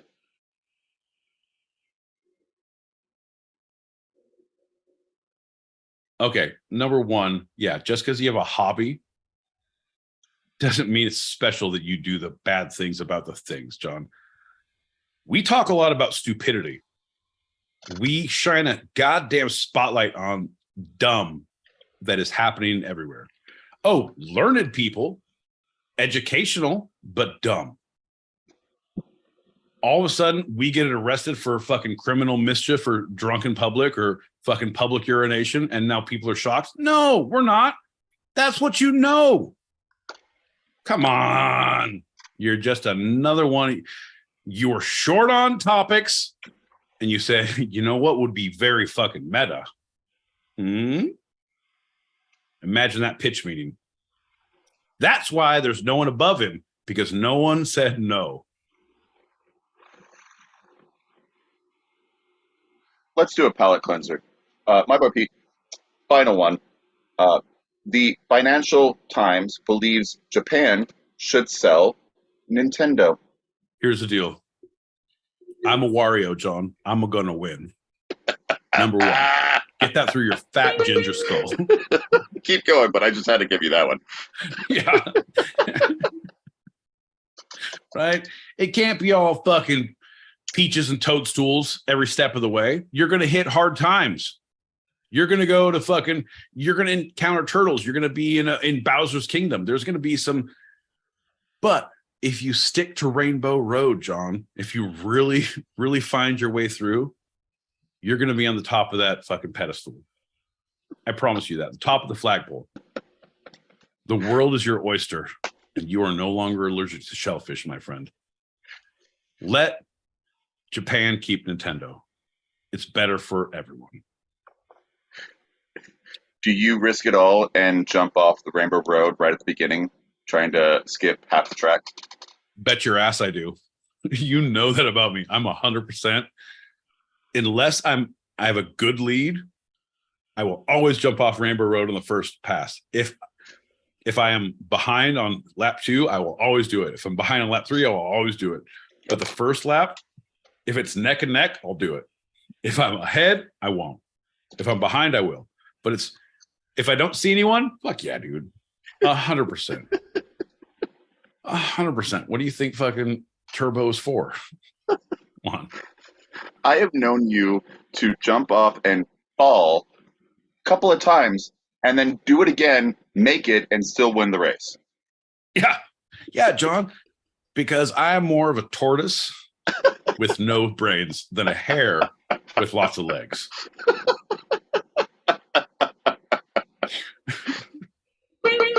All right. That was a fantastic. One of my favorite of the editorial dick segments. And you said you weren't going to have fun tonight, John. I said it's a Tuesday or Thursday, 8 p.m. Pacific, 11 p.m. Eastern. Specifically Thursday, 8 p.m. Pacific, 11 p.m. Eastern. That's 4 a.m. Greenwich Mean Sandwich time if you're across the pond, where we're live on YouTube. We're also live on the Stereo Streets. If you're on Stereo Streets, you can click that link above your heads and see us live on YouTube. But if you can't catch us here live, you can catch us on Spotify, Amazon Pod, Apple Music, Instagram, Patreon, fans only fans. John's home address is 34. Why are you shaking your head? Okay, no, fair enough. If you saw us live, you would know that's a thing. John knows those were the first two numbers of his address. Yeah, you got to stop right there, man. I'll give you the rest in other shows. Patreon, make them pay for it. Right? If you want to know John's fucking gate code, it's behind the paywall. Holy shit, man. There's going to be a breaking and entering in your... Yes, there will be, John. Yes, there will be. Let's have one more quick little swig of liquid intoxicant that chemically changes our bodies ever so slightly. Jesus. In a near imperceptible way, as we talk about Bill Nye the Science Guy. All right, I'm with that, but you make things sound so horrible. Like, I don't want to do any of the things you said. I don't want to listen to people who do those things. I think this has gone off the rails. Like, well, if you like intoxicants, well, come to my apothecary. I'm like, Jesus Christ, John, this is the old snake oil salesman. Once you get in town. Okay, John. All right. I'll play your little game. Pour a little shot. I'll spill a bunch of booze on my table, like I do. Hey, bud. Here's to you. Thanks for tuning in. Thanks for bringing up Bill Nye the Science Guy. Palate cleanser. Palate cleanser. Oh, God. Here we go. Let's fucking Bill Nye the science out of this fucking thing, John. Palate cleanser. Every time it goes too hard, I'm just going to yell palate cleanser and say something.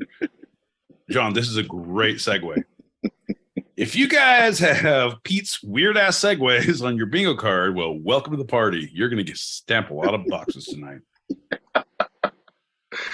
So, from the Bill Nye website, quote, Bill Nye is a man on a mission to stop the spread of anti-scientific thinking across the world. The former star of the popular kids show Bill Nye the Science Guy is now the CEO of the Planetary Society, an organization founded by Bill's mentor, Carl Sagan, where he's launching a solar-propelled spacecraft into the cosmos and advocating for the importance of science, research, and discovery in public life. Hey, kids, you ever seen a spaceship? You ever seen a spaceship on solar power? I was expecting a buildup that you gave the full double barrels right there. Like, Bill Nye is no longer the science guy that we knew and loved. Bill Nye is a very different person now. John gave both of the, like, wow, okay, I don't even get to make Bill Nye the easy guy. And now I have to like work against everyone knows the outcome. I don't get to like, oh, have the reveal. John, you steal my thunder, John. All right. No, I'm 100%. I didn't know about the solar powered thing. I think that's a fucking mistake. You should run it on peanut oil. Fucking grease from a, I don't know. What do you think? George Washington Carver. There you go. So William, one of our favorite presidents, loved the peanut guy, George Washington. Hey, what do you mean? There was another, not the president. Oh, yo, boy. I got to get my nut presidents down correctly. I have the wrong poster up. Right. William Sanford Bill Nye, popularly known as Bill Nye the Science Guy, is an American science educator, television presenter, and mechanical engineer. Okay. So he's a scientist, comedian, teacher, and author. And he's best known of the PBS children's science show, Bill Nye the Science Guy, which went from 93 to 98. That was some of my prime years. I remember this guy from way back when, right? I don't know if it was your prime years, John. I mean, you were alive then, but I think you've only just begun to hit your stride. Oh, thanks, buddy. Yeah, you're welcome. So he was born, William Sanford Nye was born in Washington, D.C. on November 27th, 1955, to Jacqueline and Eddie Darby Nye. Hey, Eddie! Eddie, the fuck you guy! Fuck you, Eddie! I mean, Eddie Darby. Hey, yo, Eddie! So he was born to Eddie and who? Jacqueline. I think we know where he got his smarts from. Yeah, it ain't Eddie. Oh, you mean Edward? No, man, my name's Eddie. Birth certificate and all. Swear on Christian God. So he was brilliant in math and science. Brilliant in math and science. It was Nye's mother who was recruited to become a code breaker during World War II.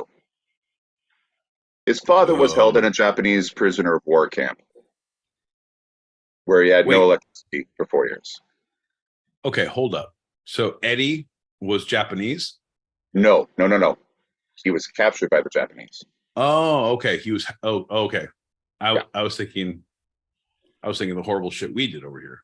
Right. Yeah. He was we had internment camps. They had prisoner of war camps. Huge difference.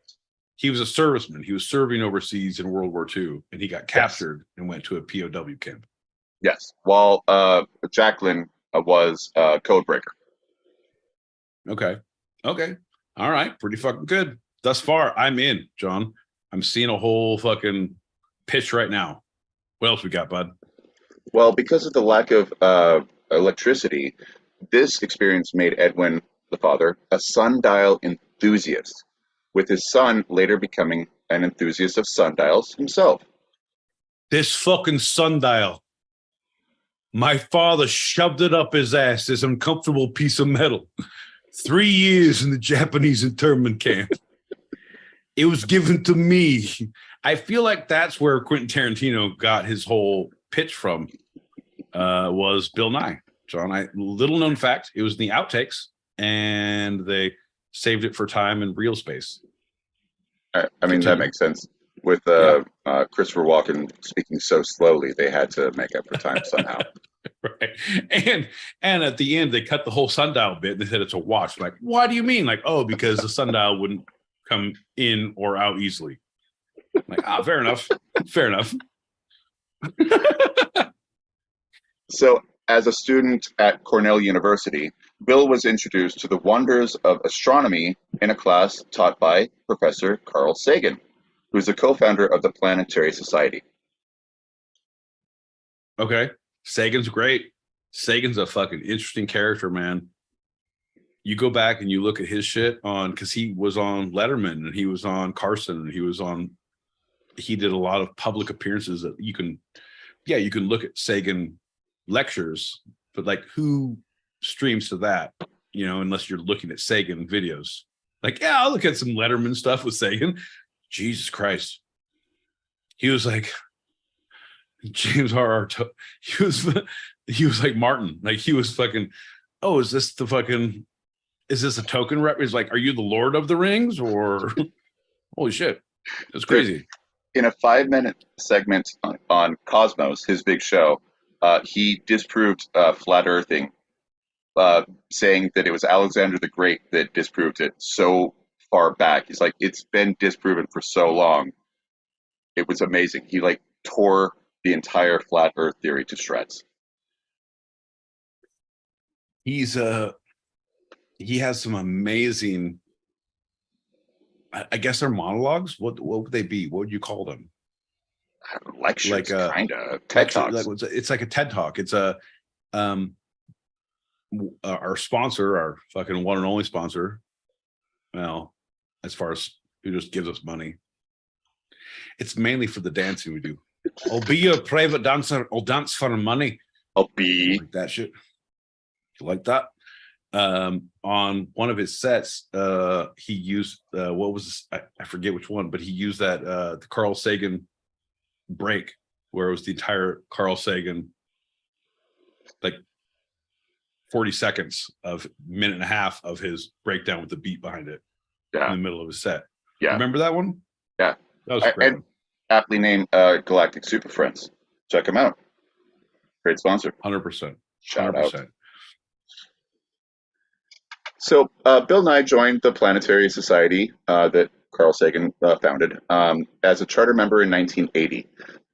His engineering and management experience enabled him to take the lead and play a hands-on role in making programs like Light Sail a success.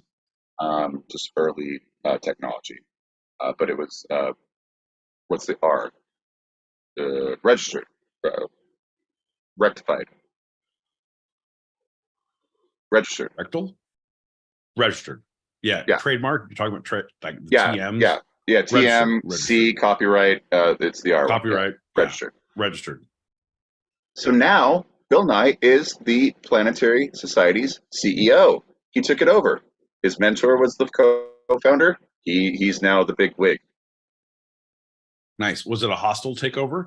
Was it a planetary conflict that none of us should know about? Well, Carl did die. I don't know if you consider that hostile. Oh shit! Like Iron Man, Captain America style. Like it was very hostile. Okay, I'm with you. I'm picking up what you're putting down, bud. So a little bit. The Planetary Society is the world's largest nonprofit space interest group with members in 130 countries. It was also co-founded along with Carl Sagan by Bruce Murray and Louis Friedman. And its mission is to empower the world's citizens to advance space science and exploration. Okay. All right. And they're the good guys, right? Yeah. I mean, if you think of Neil deGrasse Tyson as the layperson's scientist, Bill Nye is the one who's doing actual things, but also talking to the lay people. Okay. Like the worker bees and the drones, I guess is what you're saying. The queen. Yeah, Bill Nye is the new queen. All right. Royal jelly. No, I'm with it. All right. I was stuck on a whole hive mentality. I'm not picking up what you're putting down. Well, that's one of their missions, to get us out of that. Many people wonder if Bill Nye is actually a scientist. They're like, is he just a personality? Well, he is a scientist. He has his degree in mechanical engineering at Cornell and spent over 20 years working as an engineer until he combined his dual love of science and comedy to create that original show, Bill Nye the Science Guy. He has several patents pending. He is big on the sundial. He has some things going into space, all his inventions. So he is very much a bona fide, certified, and classified scientist.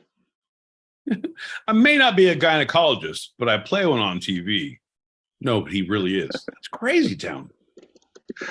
Also, the U.S. Department of Justice recruited Bill Nye for his unique technical expertise and pedagogical skills.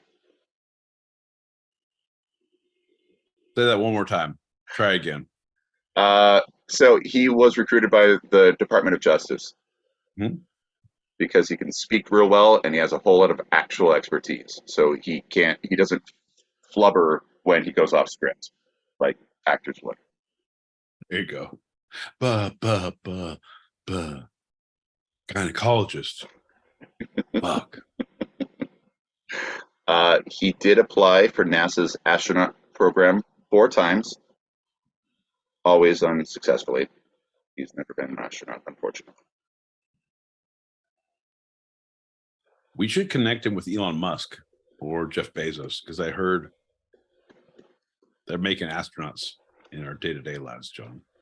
You know, weirdly enough, I think he'd rather not go with the private sector on this one. Yeah, no, I feel like I'm trying to jump your gun and give a little more. So I'm like, you're gonna say something about some other things, private sector. You're gonna. I don't think you're gonna go far enough to go Blackwater, but I think you're definitely gonna go Blue Earth. Here's some things beyond Bill Nye the Science Guy. His series Bill Nye Saves the World was on Netflix for 2 seasons. He currently hosts his own podcast, Science Rules with Bill Nye, and he's authored several books, bestsellers, Undeniable, Unstoppable, and Everything All at Once. Wait, what? That wasn't him. Shut up.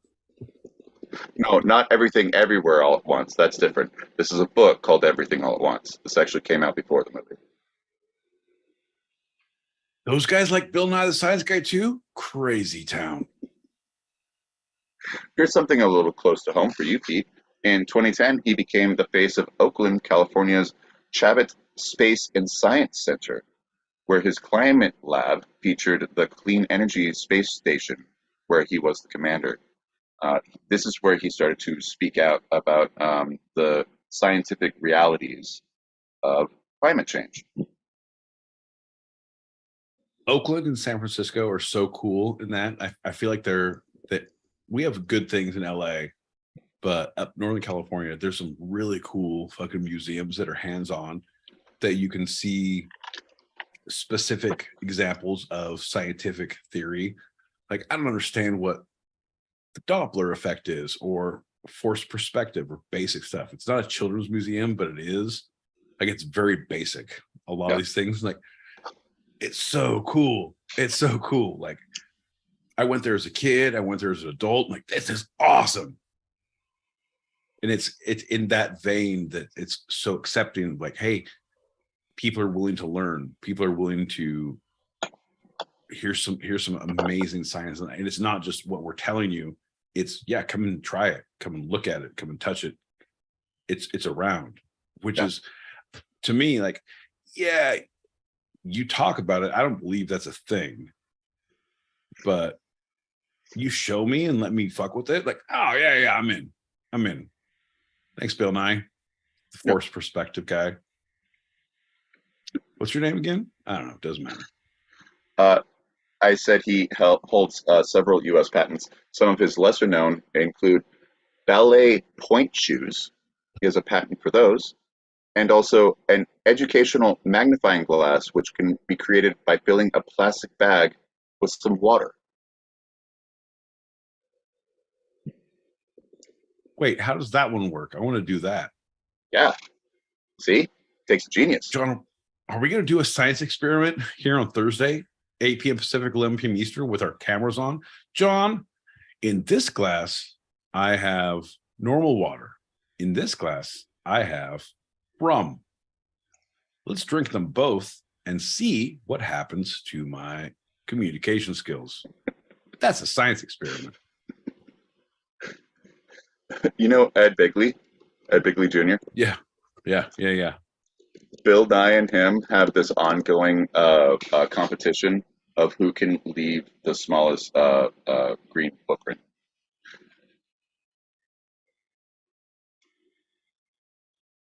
Smallest green footprint. Carbon footprint, sorry.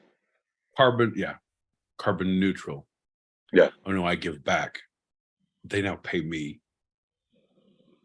So Ed Bigley like rides his bike to the Oscars. That's one thing. He's doing it he's doing it because he wants to, but also he has this competition to make you better with Bill Nye, and they go back and forth like, well, you did that, but I did this, so actually I use less energy and Right. have less of a carbon footprint. I brought back a dinosaur. Yeah, right. I have a Tyrannosaurus Rex in my backyard. I don't have a yard. I have velociraptors in my playroom. Ah, touche, Ed Begley, touche. Okay, finally, in 2014, Bill Nye, a known scientist, realist, agnostic, and creationist Ken Ham, debated on whether intelligent design should be taught in schools alongside evolution and the Big Bang.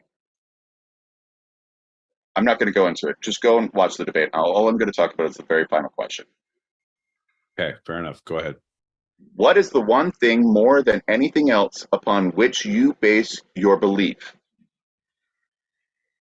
So each man said the Bible for Ham and science for Nye. And in that, Nye speaks for at least the fifth time during this 150-minute debate that the United States will be left standing by other countries if it doesn't listen to science and teach real science in schools. And that's where he left it. Also, we need to arm our teachers. And no, he didn't go into that. Show. Yeah, he didn't go into that. So that's Bill Nye, the science guy. Nah, man, I don't believe we should be teaching any of that shit in any school districts and anywhere. I think that you fucking, when you get to the birds, the bees, you fucking just like, where did we come from? Doesn't matter. You want to fuck those people over there and then try to figure out what life is. I feel like that is education, John. That is education.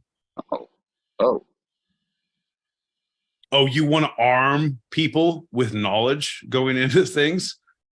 It's just, do you have all the answers? No, John, you don't. So it's best to not say anything and let everyone try and fucking flounder for themselves. Just saying. Well, speaking of floundering for ourselves, the sources for this episode of Two Sided have been first segment, the U.S. Geological Survey, Britannica, University of Arkansas Division of Agriculture, U.S. Department of Agriculture, also known as the USDA, University of Washington, the Xerces Society, the Associated Press, fairplanet.org. This is all about the bees. And the Ohio State University. Segment 2, BillNye.com, BillNyeFilm.com, StarTalkMedia.com, Biography, BigThink.com, Discover Magazine, FamousScientist.org, the Planetary Society, and Jesus. Time Magazine. Come on, man. Come on, man. You gave me the Ohio State, and then you glanced over and just glossed through the rest of them. I don't care. I don't give a shit what you did. I don't think anyone else did anything but the Ohio. John, now I'm so upset I can't even say the words correctly. The Ohio State. Fair enough. All right.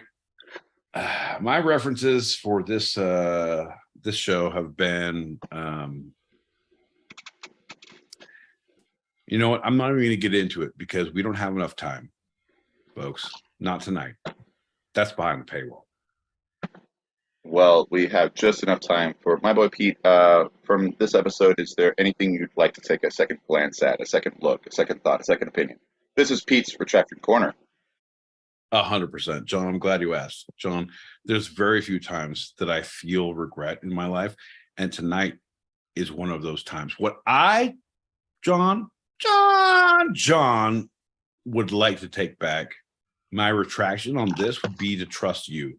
I think that you insist on having lightning round guy, but yet you do no work to support him. This is character development 101, and you, sir, are not bringing anything to the table. So what I would like to retract is my trust in you. And that is my final answer. Well, thanks for listening, everybody.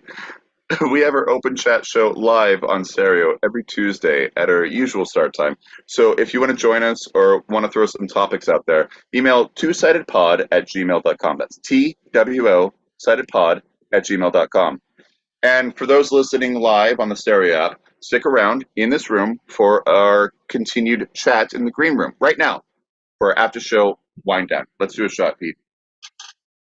That's right, John. And while we do it, let's thank everyone on the YouTubes for tuning in, and we'll be here next week. Thank you so much. Everything John said, I believe in that as well. Cheers, John. Cheers. Okay. That's a wrap for tonight. I'm John L. Peacock out in Brooklyn, New York.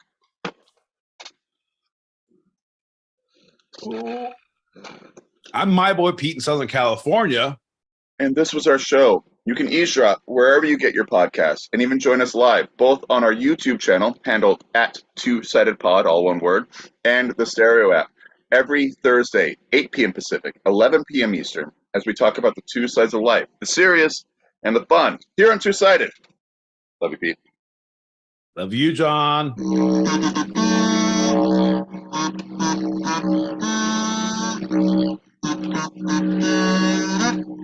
Get it.